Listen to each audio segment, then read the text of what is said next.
Hello, everyone. Welcome to our webinar today. The topic for today's webinar is Putting Policy into Practice, how the Connecticut Green Bank, Eversource, and Avangrid will partner on Connecticut's Energy Storage Solutions program. This webinar is being presented by Clean Energy Group's Resilient Power Project in partnership with the Connecticut Green Bank. We have a number of really exciting speakers on the line with us today. Before I pass it over to them, I'd like to go over a few quick webinar logistics. All of our attendees today are in listen-only mode. You have a couple of options to join the audio portion of our webinar. You can call in via telephone, or you can connect via your computer mic and speakers. If you'd like to minimize your webinar console so that you can do the presentation full screen, you can click on the orange arrow that you see circled there, and you can also click on that to expand your webinar console. One thing that you might like to do with your webinar console is to submit your questions and your comments. We will be saving some time following our presentations for a Q&A with the audience. We'll get to as many as we can. To make sure that we get to your burning question, type it in when you think of it. Don't necessarily wait until the very end. But you can submit questions and comments at any time. And a final note, this webinar is being recorded. We will send out an email with a copy of the slides and the recording, and we'll also put those on our website at cleanegroup.org/webinars. So with that, I will now pass it over to my colleague, Todd Olinsky-Paul. Todd is a Senior Project Director at Clean Energy Group, and he is going to get us started. Thanks, Samantha, and welcome to the webinar, everybody. I see there are people continuing to log in. We're just going to do a very brief set of introductions, and then we will begin the main presentation. Just in case you don't know who or what Clean Energy Group is, we're a nonprofit. We work on clean energy innovation to accelerate an equitable and inclusive transition to a resilient, sustainable, clean energy future. And you can see our URL there for our website. There's a ton of information on our website, all of our webinars from the past decade that are archived there. We have reports, blogs, case studies, all kinds of things. So if you need more information, or if you want to review this or other webinars, please do visit our website. If you could just advance the slide, please, Samantha, that would be great. So one of the things that CEG does is called the Resilient Power Project. This is basically focused on solar plus storage as a clean, resilient power system that can be deployed in a distributed way behind the meter to protect critical loads and critical infrastructure. And this is to protect low-income and vulnerable communities primarily. We have a focus on affordable housing as well as other critical public facilities. We work with cities, states, and federal policymakers to develop supportive policies and programs to this end. And again, we have tons of material. You can see on the slide just 4 of our recent reports, but there are very many of them. Next slide, please.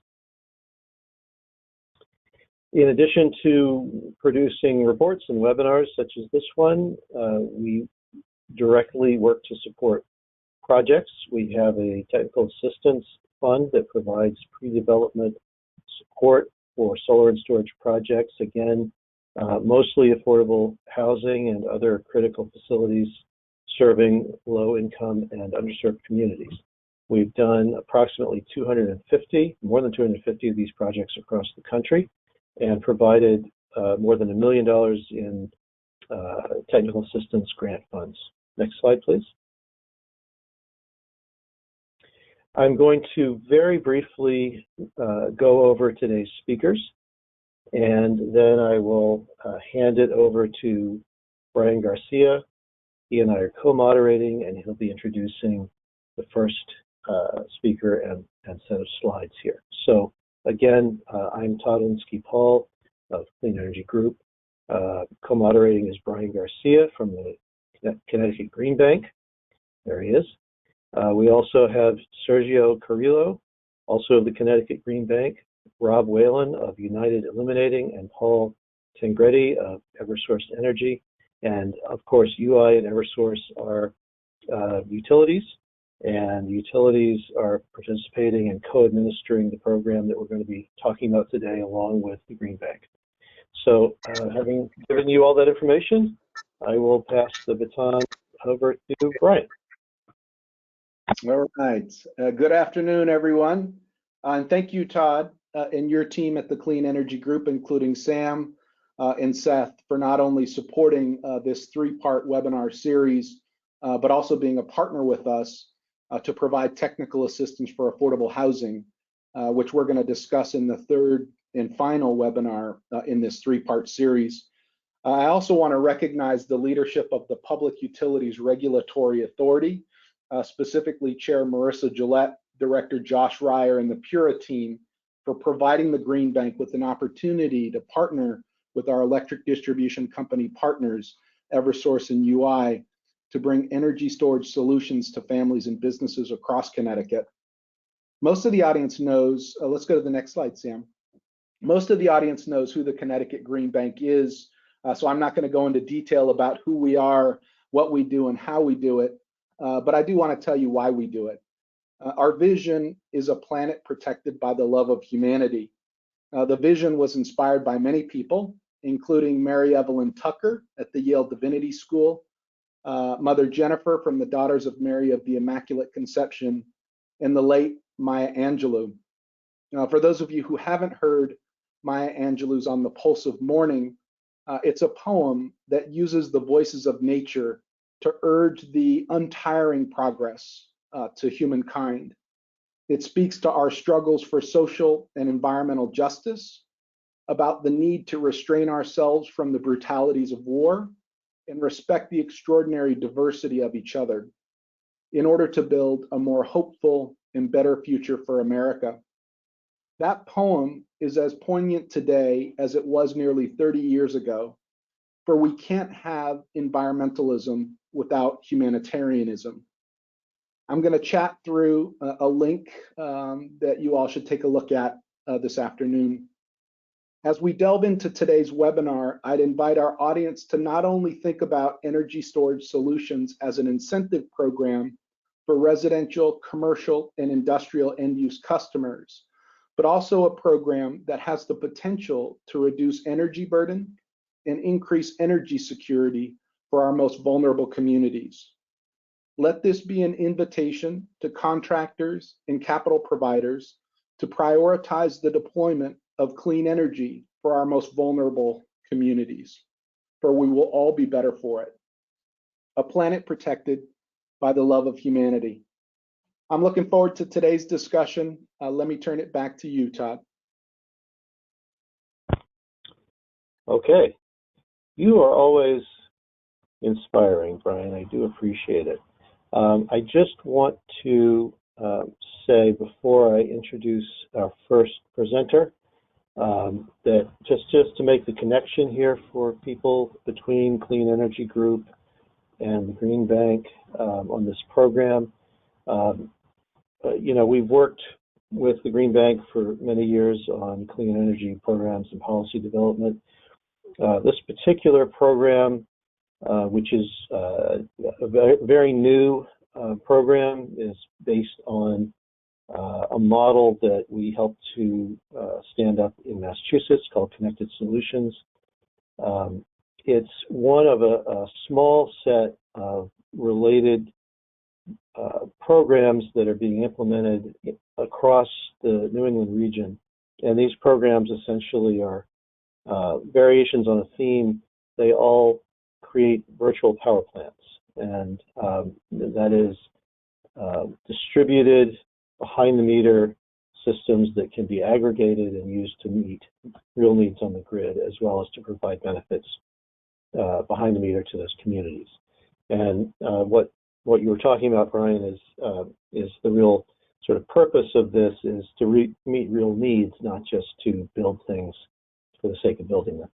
So very happy again to work with Connecticut Green Bank. I want to introduce now Sergio Carrillo, Director of Incentive Programs for the Connecticut Green Bank.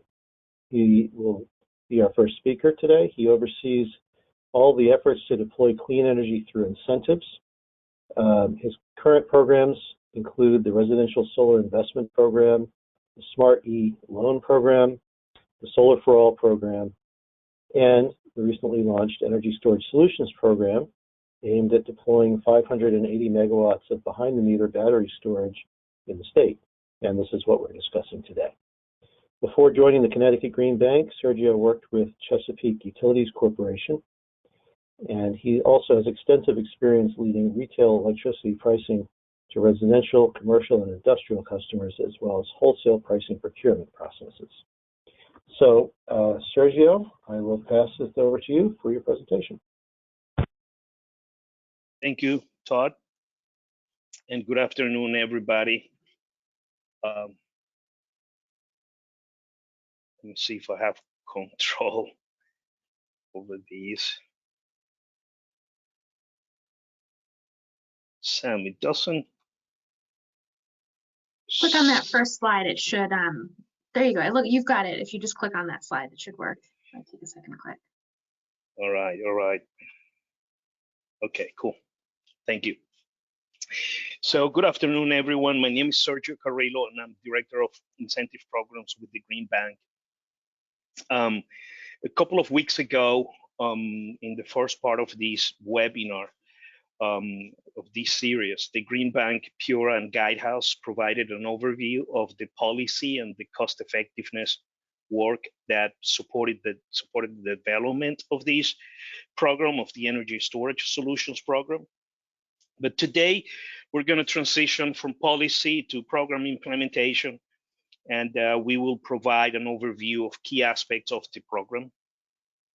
I'm personally incredibly excited about the recent launch of the program, and we will share with you a quick glimpse of where we are roughly 60 days from program kickoff. Here's the agenda for today. We're going to talk about deployment targets. We will talk about program design, just key aspects of the program design, including something that we haven't discussed enough publicly, which is roles and responsibilities, and something that has generated an incredible amount of questions, which is the dispatch modes, the passive dispatch and the active dispatch modes. We will get into the incentive levels, both for residential and non-residential customers. And at the end of the presentation, we will cover the enrollment process for contractors, for program participants, for the new technologies. And we're going to share additional resources where you can have access to all the information to learn more about the program and all the resources you're going to need to apply for the program, either as a customer or as a contractor or as a new OEM provider. We will close with the new technology application, and at the end we will have some Q&A. All right. So passed in June of 2011, Public Act 21-53 established an energy storage goal for the state of Connecticut of 1,000 megawatts of energy storage. That included behind the meter and front of the meter by December of 2030. Following Public Act 2153, PURA, the regulatory agency in the state, established the battery storage program aimed at deploying 580 megawatts of behind-the-meter battery storage, split 50-50 between residential and non-residential customers.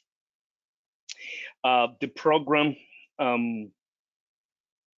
is a split in three-year blocks, as you see in the slide,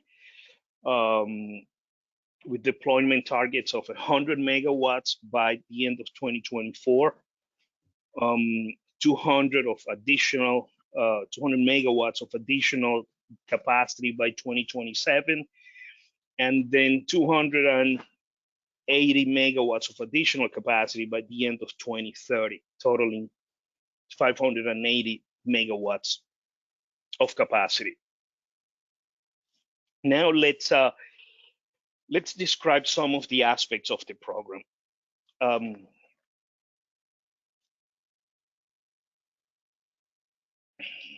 Again, this is, as I mentioned in the agenda, something that we haven't covered enough is the roles and responsibilities. As you all know, PURA identified the Green Bank and the utilities as co-administrators of the program.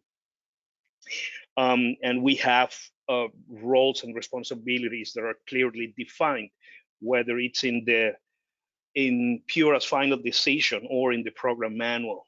And the Green Bank will be responsible for contractors' approval, customer enrollment, marketing and outreach, which will be critical for to ensure the deployment of batteries, particularly in the disadvantaged communities. We obviously will be responsible for the administration of the upfront incentive, project inspections, and data aggregation and publication. We are responsible for making the results of the program public, right, for disseminating those results. The EDCs will be responsible for the passive and active dispatch, for the operational control of the batteries. There will be the administrators of the performance incentive that again will be provided over 10 years from the moment the battery is enrolled. And then they will be responsible for managing the relationship with the DERNS platforms. And we're going to talk a little bit about these later on. But it's the platforms that the utilities will use to send the charging and discharging signals to the batteries. And as co-administrators, we have the joint responsibilities of doing the EM&V, or evaluation, measurement, and verification. And we're also jointly doing the approval of new technologies applications. On the program design, we have different customer classes for residential and non-residential customers. On the residential side, we have a standard customer. We have underserved communities, which includes distressed municipalities as defined by DECD. I think this is the Department of Economic Community Development, and multifamily housing. And a third category that is called low income, which are those customers which are under 60% average median income in the state. On the non-residential side, we have defined three categories. It's a small, medium, large, and it's based on their annual average peak demand. The table shows some of the details of, the table shows some of the details of both the upfront or the passive dispatch and the active dispatch. So the incentive have been split in two. There is an upfront incentive that is given to applicants, and they commit to participating in the passive dispatch events. And passive dispatch events are or will occur on all non-holiday weekdays, and I'm going to show you later on how what that represents. But basically, it's all non-holiday weekdays between June and August. The duration window of the events will be 5 hours, and it will be between 3 p.m. and 8 p.m. Again, for the upfront incentive, program participants commit to participating in the passive dispatch. The performance-based incentive that would be given to customers or pay over 10 years for the following 10 years. Customers commit to participating in active dispatches. And the active dispatch will occur both in summer and winter. In summer, there will be between 30 and 60 events that would be called by the utilities between June and September. The duration of the events will be anything between 1 and 3 hours. The experience in the Connected Solutions program in Massachusetts indicate that it's very likely 3 hours. But anyways, we're saying it's anything between 1 and 3 hours. And the anticipated dispatch window will be between noon and 9 p.m. During winter season, it would be only between 1 and 5 events. There will be a minimum of 1 event and a maximum of 5. The months will be between November and March.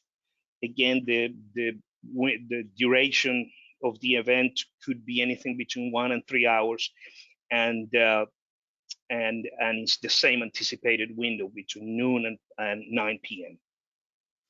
One thing that I forgot to say on the upfront incentive, participants commit to dispatching up to 80% of the battery's capacity, meaning that they will be able to reserve 20% for on-site load.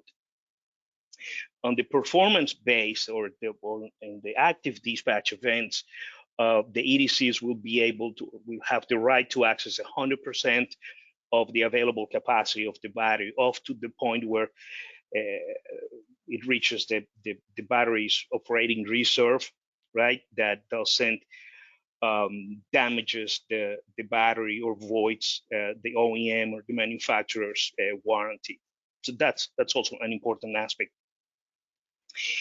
How does the passive dispatch look like? Well, this is just a graphical representation, right? It's as I said, weekdays between 3 and 8 p.m.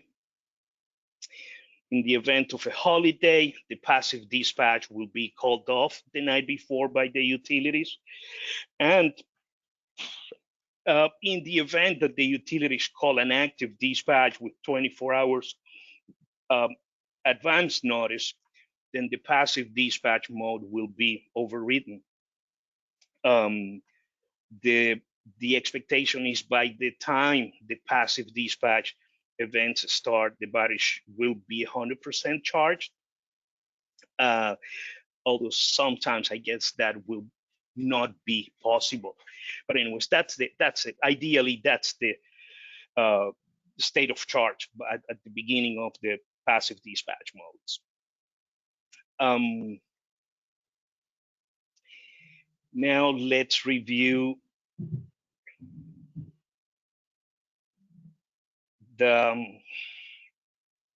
let's talk about the residential market and the incentive levels. So as I mentioned before, there are 3 customer classes: standard, underserved communities, and low-income households. There are 2 priority customers in the residential side.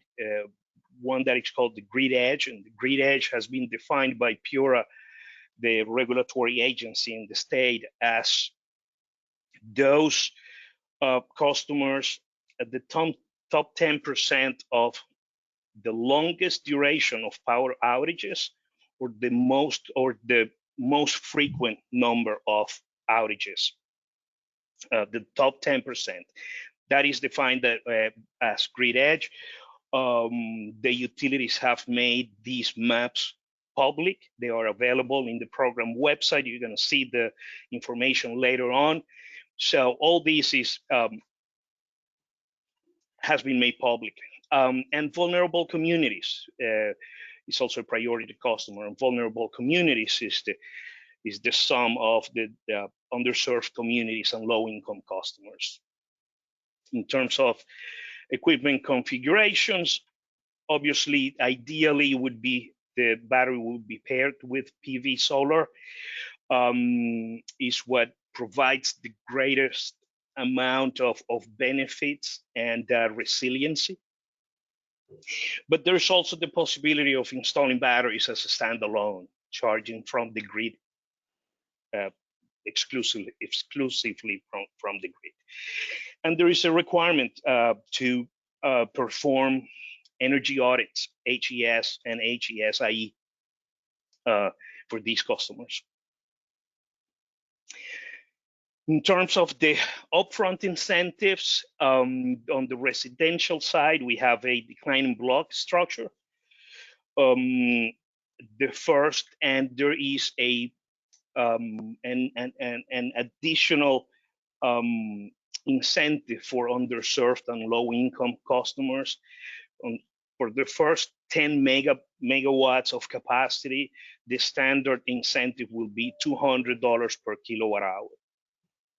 For an underserved customer, it will be 1.5 times the standard incentive, will be $300 per kilowatt hours.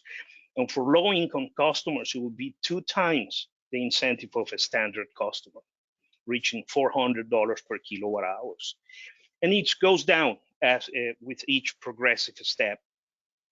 Second step has a 15 megawatt capacity, and the third capacity block will be the remaining 25 megawatts for a total of 50 megawatts.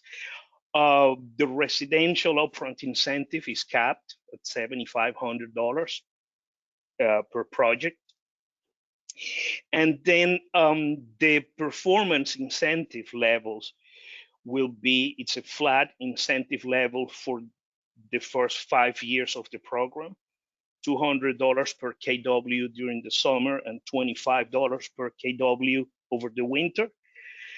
And then it has a step down for years 6 through 10 of the program, being in the summer, the incentive will be $150 per kW and $15 per kW over the winter months. Todd, I think this is the last of my slides.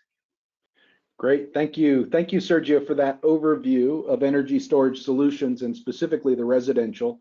Get prepared for some questions at the tail end of the conversation here, but allow me now to introduce our next speaker, Rob Whelan, who is the Customer Programs and Products Manager for United Illuminating. In February of 2022, he joined UI as the Program Manager for the Energy Storage Solutions Program. Previously, Rob worked at Pitney Bowes for 25 years, serving in various roles covering financial services, client care, product management, and engineering. Thank you, Rob, for joining us today. We're excited to be working with you, and we'll turn it over to you. Great. Thank you, Joel, for the introduction. Afternoon, everybody. Thank you for joining. I'm going to be covering the non-residential portion of the presentation today. I will mention really quickly that we're referring to commercial and industrial as non-residential. And you can go to the next slide, please.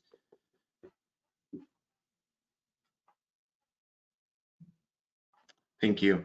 We're calling commercial and industrial non-residential only because we want to incorporate and just have an understanding that we're including multifamily dwellings within that category. So, obviously we have the multi-meter and the master meter configurations. As I go through these slides, you'll notice a lot of commonalities with the residential incentives and how things are kind of configured. The first thing you'll notice on this slide is that we have 3 customer classes that non-residential split up into. It's small, medium, large, and each of those categories are based on the peak demand. And you can see, the metrics there is less than 200 kilowatts, 200 kilowatts, greater than equal to 500 kilowatts, and then anything greater than or equal to 500 kilowatts.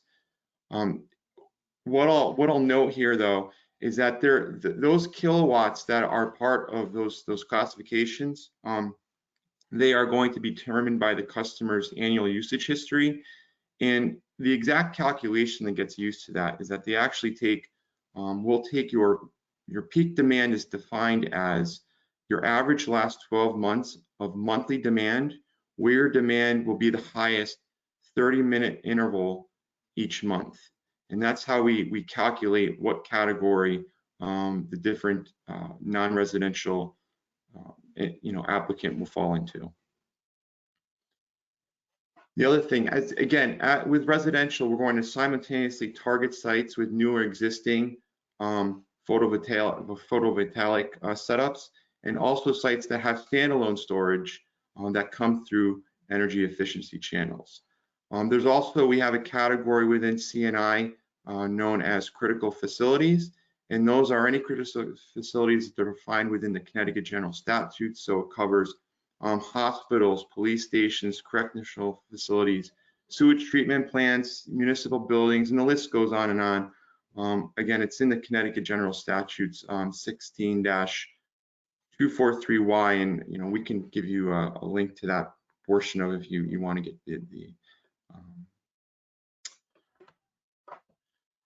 so the other thing is that priority customers, so the ones I just mentioned that fall within that Connecticut statute, priority customers can retain capacity rights. There will be a process to request to retain your capacity rights within the program. You can go to the next slide, please. Thank you. So if you notice down here, the performance incentives, again, they're into those 4 categories with years 1 through 5, and then years 6 through 10, and they're split between summer and winter. Exactly the same that we're doing for the residential. Again, we have the capacity block of 50 megawatts, and there you see what the upfront incentive levels is for each commercial.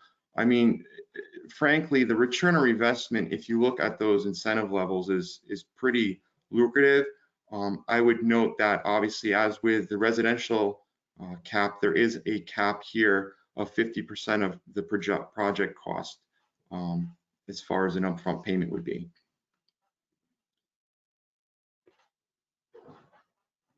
And again, all these are based on annual peak demand using the calculation I indicated before. So I think that's all I have for this slide. You can move on to the next one. And then here we kind of have a graphic, and I'll explain how this graphic is displayed here. If you notice, so we have an image of batteries here split between residential and non-residential. Essentially what this is showing is how much on the residential side is we've received applications for, and how much on the non-residential we've seen applications for. And if you can see what the way this was written up was that we did a kilowatt. So how many kilowatts or megawatts have been submitted based on the applicant's specifications. And all applications right now, and I think the one thing I would point out between both of these, that there's no applications approved as of yet. However, the applications are being handled on a first come, first served basis. And that's kind of how the priority is being given to them. One thing I'll point out, and again, we'll get to questions later on in the presentation. If you look at the non-residential, right, as Sergio indicated above, we had a target of 100 megawatts for through 2024. We split it right down the middle, 50 residential, 50 non-residential. As you can see in the non-residential graphic, we're already at or above capacity for non-residential. So the one thing I will note is that there is a confidential hearing, I believe in April, with PURA to discuss those capacity levels. So there may be some potential changes there. We can get into those questions and we'll answer them as best we can at the end of the presentation. But I just want everybody to know, I think it's important that we are still accepting applications. They will be handled on a first come, first served basis. So in the portal that the Green Bank has set up to accept applications, that will remain open and operating as well. That ends the end of the non-residential portion of the presentation, and we can move on to the ESS enrollment process next. All right. Well, thank you, Rob, for that overview of the non-residential sector. Wanted to say welcome to the team. It's great to have you on board. So let's transition to our friend Paul Tangredi, who is the Senior Energy Efficiency Consultant for Eversource Energy here in Connecticut. Paul currently provides program design and development support for Eversource energy efficiency offerings. He has over 39 years of experience, primarily focused in the energy and environmental industries. While over 25 years of his career, he's been with Eversource Energy. He's also worked in consulting roles at Environmental Compliance Services and Clear Result Consulting for a combined 13 years. His experience in strategic planning and energy efficiency has provided him a unique perspective on assisting Eversource customers in establishing strategic energy management processes. So Paul, we'll turn it over to you. Great, thank you, Brian, and I'd like to thank everybody for taking the time today to join this webinar. I'm going to, I knew I would do that. I want to just take some time to highlight some of the key elements of the Energy Storage Solutions enrollment process. There's really two major elements of the application process. There's the application and approval, and then there's the completion of the project process. So starting with the application project, it really starts with an eligible contractor submitting a project application. And I want to make a point to note that any contractor participating in this program does need to be pre-approved by submitting a request and an application to the Green Bank through our program website portal. And really some of the key elements that we're looking for with some of the contractors is understanding if they're a contractor or a third-party owner, if that's the role they're going to take, whether or not they have the certifications from the OEMs, the equipment manufacturers, to do this installation work, and understanding, what their customer marketplace is residential or commercial, industrial, and what's their approach to working with the customers. Are the customers buying the batteries? Are there PPA or lease agreements that they're going to have? So that's some basic information that's requested of the contractors who want to participate in the program. But once they're approved and they submit an application, that goes to the Green Bank for review. And then that pre-approval process also coincides with a new technology application if the proposed technology for the project hasn't been through the program at this point. And once the new technology is pre-approved, and I'll talk a little bit about that in a few slides as we go forward, but they'll get a contingent reservation of funds that basically says these are the funds that we're reserving on a contingency basis for the project. And that contingency is based on a couple of items, and that includes the integration with our DERMS platform. Sergio talked earlier about our distribution energy resource management system platform. That's where the communication between the battery and the platform that's sending the dispatching information as well as receiving the information from the battery that registers the performance for incentive payment. And additionally, there's a parallel path that the contractor will need to apply for, and that's the interconnection with the utility system. Both utilities have an interconnection pathway that look at the projects that are being submitted, making sure there's enough capacity on the system, on the distribution system and the transformer, and anything that happens in that process, the contractor will be informed of what kind of costs may be incurred to meet that interconnection requirement. And then once those two elements are satisfied, then there'll be a final reservation of funds that allow the customer, or the contractor, I should say, to energize the battery. So at that point, we kind of get into the completion phase where the battery is energized, and they'll submit a completion form. The contractor will submit a completion form, which will generate a project inspection from the Green Bank, and they'll review that. And then once that application and that pre and post inspection is completed, the battery can now be enrolled in the DERMS platform, and then the customer and the contractor will receive a final letter of approval. And just to highlight a couple of key elements here is how do they participate as a contractor or a third-party owner? The online application, and I'll talk a little bit about that website in a second, but there is an online application with a portal for the contractors, and they're going to need to provide documentation such as the licensing of the contractor, electrical contractor, home improvement contractor, any bank references that they would have. If they are using subcontractors to do the installation agreements, we would need to be able to review those, and any manufacturer certification. So any training that's been provided by Tesla or SunPower, any of the OEMs out there, there need to be proof of those certifications. And then certainly references and some of the sales agreements with for the customers, those templates that we'd want to see. There wouldn't be any ability to energize prior to the reservation of funds being finalized. And just to note that if you come to the program with an existing battery, you're not going to be eligible for the upfront incentive that Sergio and Rob had talked about, but you can participate in the performance end of the program. So we just wanted to know that people who have already installed a battery, either prior to January 1st or maybe have installed it without knowledge of this program, still can participate in the performance part of the program. The program website is obviously evolving as this program evolves, but it's very robust, especially from the contractor perspective.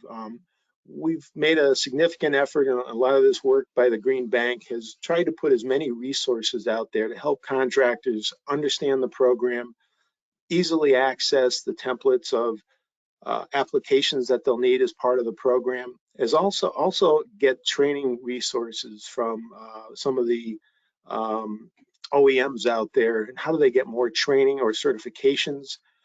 There's a list of webinars that have already been done to help educate the contractors and the customers, as well as, you know, I mentioned sell sheets. I didn't mention sell sheets, but sell sheets or flyers to help market the program are available on this website. And we continue to update those documents on a daily and weekly basis, as well as you know, try to add more resources that we think will help, including the the contractor FAQ, which, you know, as we get new questions that haven't been answered, we try to get those answers and obviously make them available to contractors. So this website is a great resource, not only for contractors, but to get some general information about the program. You will find in the contractors resources page the program manual, which details the program requirements, the incentives, and the objectives of the program that will provide a lot of information to folks who are trying to understand more about participating in this program.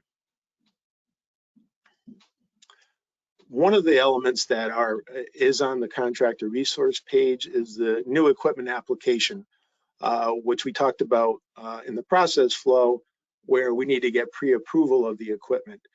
So the application is required for all new customer projects that are going through at least the first time. You know, what we are trying to do is to, you know, kind of leverage some of the existing equipment that might be pre-approved in other places, like the California Energy Commission. They have certain requirements, and so that if they're on that list, they probably can get expedited on the pre-approval process, at least for the technical criteria. But essentially, these have to be submitted with the first project through.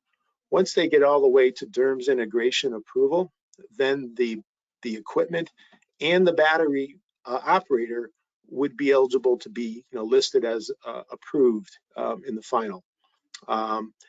We are in the process, I think, of updating the tracking of each piece of equipment that is going to be going through the process, and that includes getting the technical approval or the pre-approval, as well as the integration with the DERMS platform.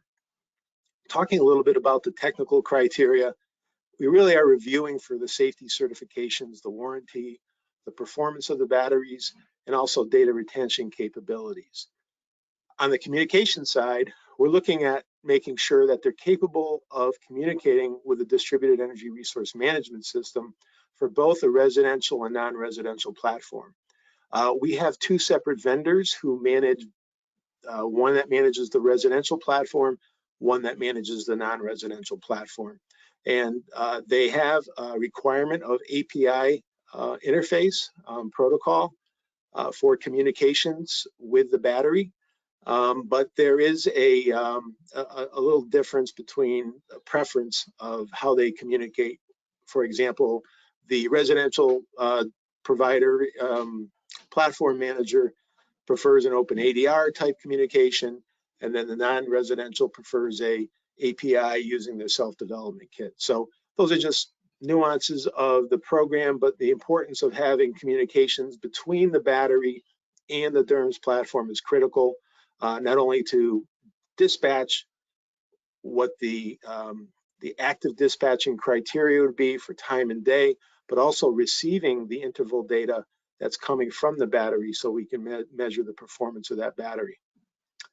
And again, as I mentioned, the equipment is only considered approved when we've met the technical and communication criteria, but we've also been able to have the battery system and the battery operator fully integrated with the DERMS platform. Just in terms of the pre-approval process, which really focuses on the technical and communications capability, we're looking for UL certifications. And I think I mentioned before, looking at what some of the other programs are doing.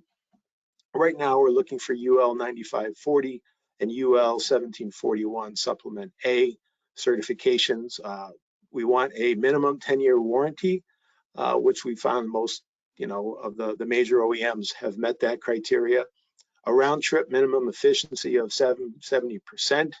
And the data retention requirements are necessary because if there's a loss of internet connection, we want to be able to backfill the data that's absent as a result of them losing connection with the DERMS platform. So the retention of the data at the battery and at the cloud level is important to be able to help backfill the performance of their battery.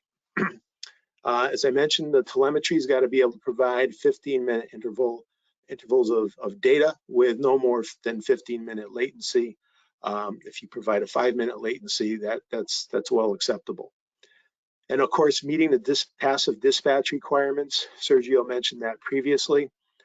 Typically, what we expect is that we will be communicating ahead of the summer dispatch or the winter dispatch. I'm sorry, the summer dispatch season, the schedule, and essentially you expect the battery providers to do a set it and forget it setup for those batteries for that summer season. And again, contingent of the reservation of funds until they've actually completed the full DERMS integration process. It's kind of a snapshot of one of our new equipment application. And in fact, this is in revision right now. One of the things we found is that we were only asking for the BS manufacturer information, which typically would be the OEM. But we are seeing, especially on the commercial side, that there's a different operator of that last mile. And so we need to have that information because ultimately it's important to know who is going to be integrating with the DERMS platform. If somebody's using a piece of equipment that meets the technical criteria, but they're not, that equipment is not doing the actual communication, we need to know who that's going to be, and so that they would themselves be approved as an operator managing that last mile. And again, the resources and the applications are available on the contractor resources section of the energystorageCT.com website for this program. And I encourage everybody to go and to browse through that and find a lot of great information about the program. So at this point, I'm going to turn it back to Bryan. All right, thank you, Paul. Thank you for that in detail overview. So we're going to invite all the other presenters on and Todd as well. And for folks, if you're chatting in your questions, please send them along. But I wanted to throw out a question quickly to Sergio or Rob. In terms of that additional incentive, you talked a little bit about this capacity right ownership in order to try to encourage targeted resilience. Can you talk a little bit more about the ownership of those capacity rights and the ability to kind of monetize? Talk a little bit more about that. Yes, this is Sergio. So yes, Pure identified 4 customer categories, including the grid edge that I mentioned, small businesses, C&I customers with on-site generation, and critical facilities that will have the right to retain the capacity rights. To monetize them, to participate in the ISO New England forward capacity markets and monetize those capacity rights. So it's not necessarily an incentive. However, it's additional revenue streams that will provide resiliency, help increase resiliency for these customers. Does that answer your question, Brian? That's great, thank you.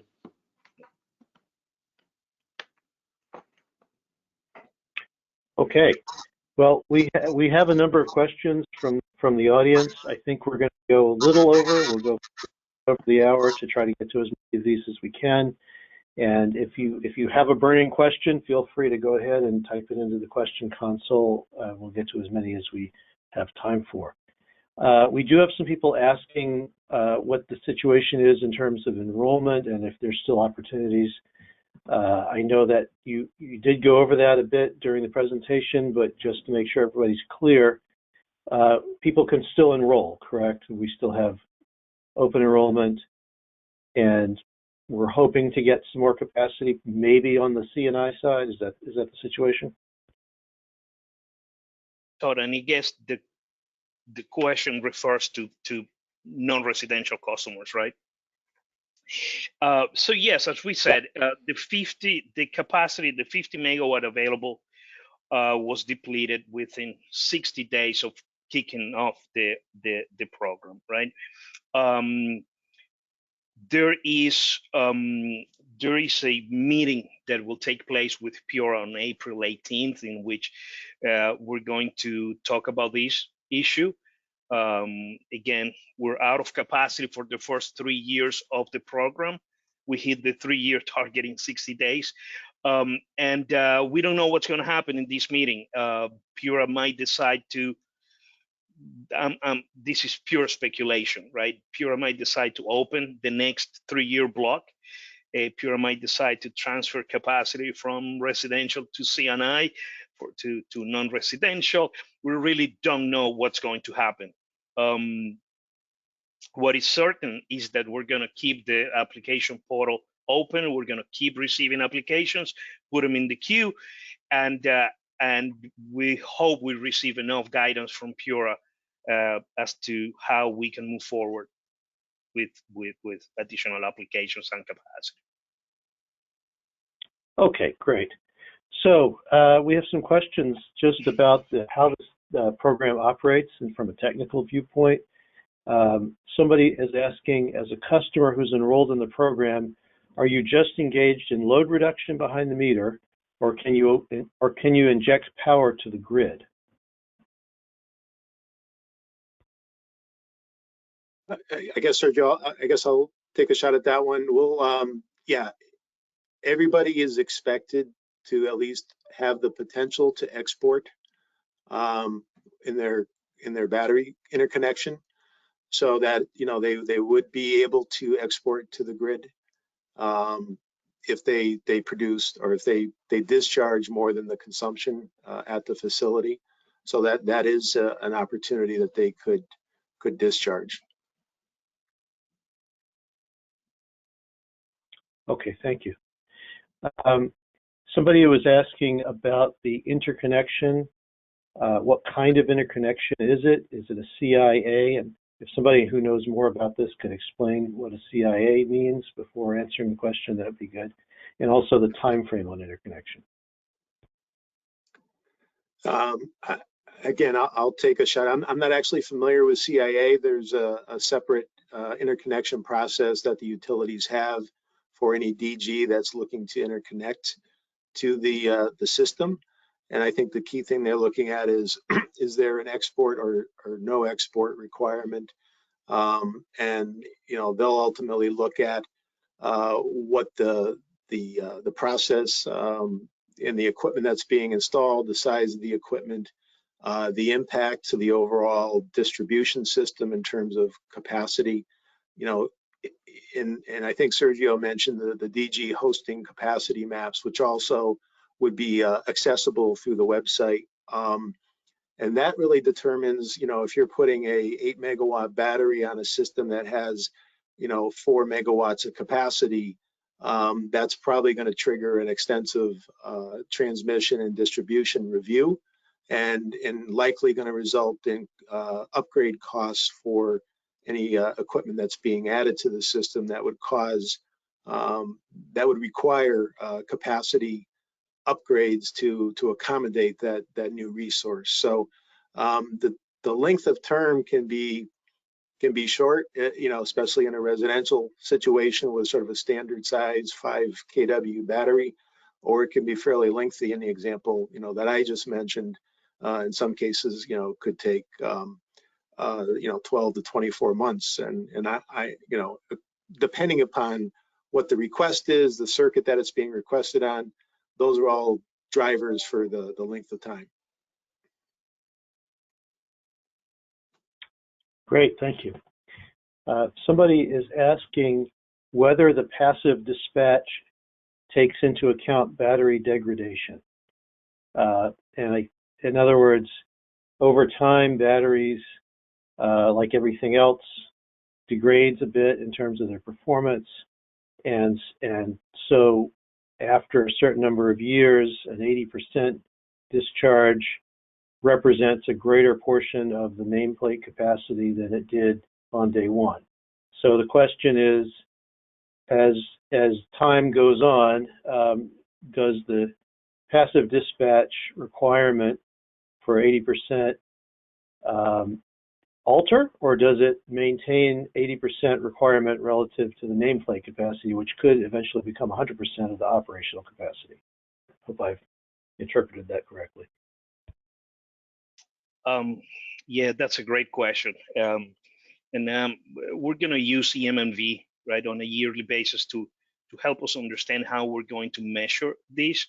But the requirement is ultimately to leave 20% of the available capacity in the battery for on-site use.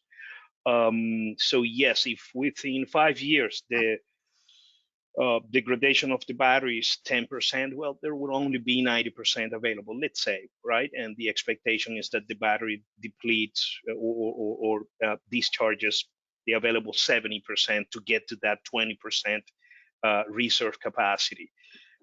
Again, we're going to use EMNV every year to understand how to measure these and how to, if there's any tweaks that need to be made to the program, you will be done then. Okay, great.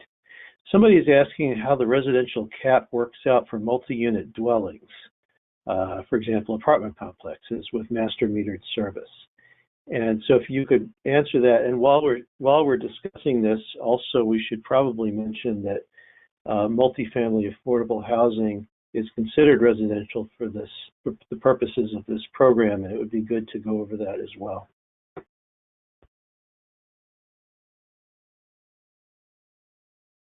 So I don't know who wants to take this.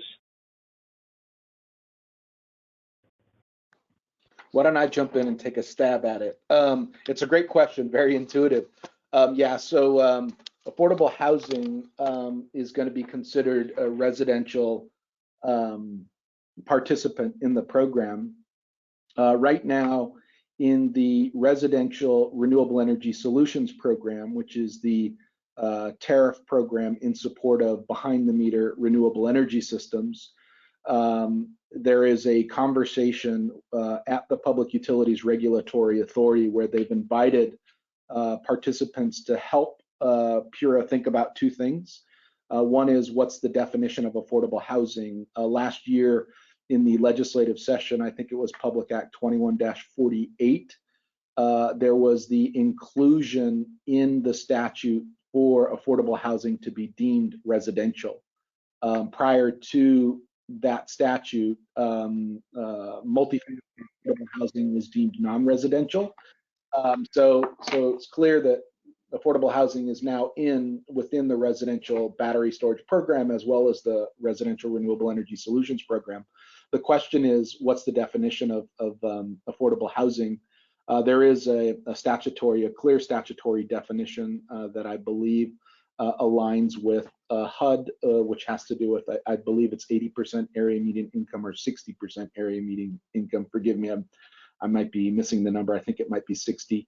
Or affordable housing as determined by PURA in consultation with the Department of Housing, the Connecticut Housing and Finance Authority, HUD, DEEP, and the Green Bank. And what PURA has done is opened up a comment process to further kind of clarify the affordable housing definition, which is going on now in that process, as well as secondly, if you are determined to be affordable housing, then how are you sharing the benefits of, in that case, the tariff, the economic benefit of the tariff from behind the meter renewable energy with all the tenants within the building. So whatever happens in that docket with respect to the decisions made there will transfer over into the Energy Storage Solutions program. So just kind of keep your eye on that program from that perspective broadly. Yeah, I would assume that in terms of that cap, the $7,500 cap, that would apply to, per unit. So if you've got a 100-unit affordable housing complex, you've got 100 times 7,500. Actually, there may be some math in our program manuals that we'll have to highlight, but I think it's on a per unit basis in terms of how that cap would apply to affordable housing. Good question. Great, and Bryan, I just want to follow up with you on this question, because the other piece of this question is, what about apartment complexes with master metered service, but they're not necessarily affordable housing? They're just in a kind of a different arrangement regarding a meter. Is that a residential system? If they're not deemed affordable in terms of the Residential Renewable Energy Solutions program per that statute, which then conforms over into battery storage, if they're not deemed that, then they would fall into the non-residential tariff. Okay. So, yeah, that statute. Thank you. Yeah, that statute and that process will dictate.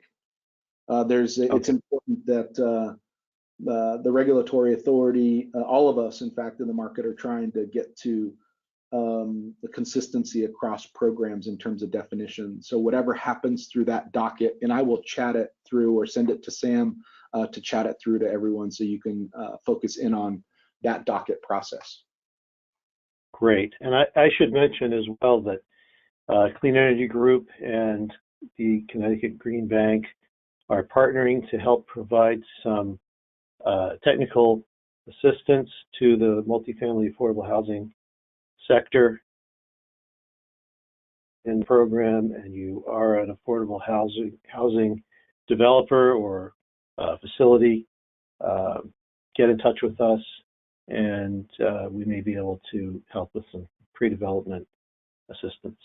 Unfortunately, we're out of time. I apologize that we weren't able to get to all the questions, and we do need a moment for Samantha to wrap up and give us information about upcoming events, as well as including the third and final webinar in this series. So I will turn this over to Samantha. Thank you very much to our presenters. All right, so as you can see on your screen, we have a number of webinars coming up. On March 29th, that's when we'll have the third webinar in this three-part series, third and final, grand finale, how Clean Energy Group and the Connecticut Green Bank are helping Connecticut affordable housing facilities install resilient solar plus storage. A very exciting finale in this series, so you can register for that at cleanegroup.org/webinars. You can also register for the other webinars on your screen at that web address, and we'll send you a follow-up email within about 48 hours or so with a link to today's webinar materials and also with a link to sign up for that third webinar.